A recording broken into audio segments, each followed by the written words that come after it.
on nous colle une étiquette sur la figure, islamo-gauchiste, et je remarque d'ailleurs qu'aucun des journalistes qui interrogent les responsables politiques qui se sont succédés sur les plateaux ne leur porte jamais la contradiction. C'est-à-dire que quand quelqu'un dit « vous êtes islamo-gauchiste », peut-être que le journaliste pourrait au moins dire « mais qu'est-ce qui vous permet de dire ça ? Quels arguments vous avez ?» Non, c'est un badge qu'on nous colle. Les accusations infamantes lancées contre Jean-Luc Mélenchon et les Insoumis d'islamo-gauchisme, ce sont des accusations qui visent à cacher les turpitudes de ceux qui, en réalité, on peut présenter des faits les concernant. On nous reproche d'avoir participé au mois de novembre à une marche qui a été organisée en réaction à un attentat. Personne ne le dit non plus. Tout le monde parle de cette marche, tout le monde oublie pourquoi cette marche a existé. C'est un militant d'extrême droite qui attaque une mosquée et vise des citoyens musulmans. Je vais vous dire une chose, allons au bout.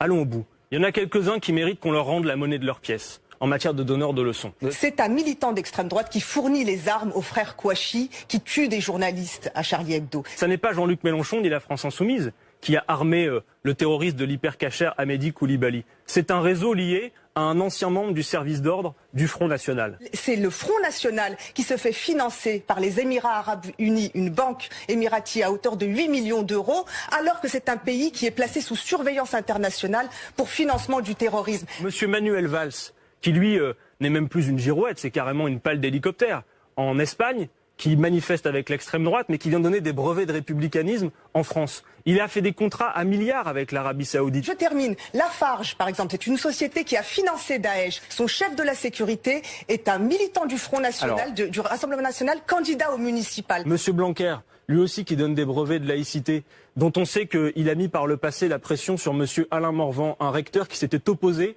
à une école, l'installation d'une école dont on sait que le fondateur a eu par intermédiaire des connexions avec Al-Qaïda. Ce que je vous dis pour terminer, c'est que la France insoumise est plus conséquente en matière de république et de laïcité que tous ces tartuffes qui donnent des leçons à longueur de journée. On aura bien compris pendant ces premières minutes d'émission que vous en appelez à l'unité, c'est absolument transparent.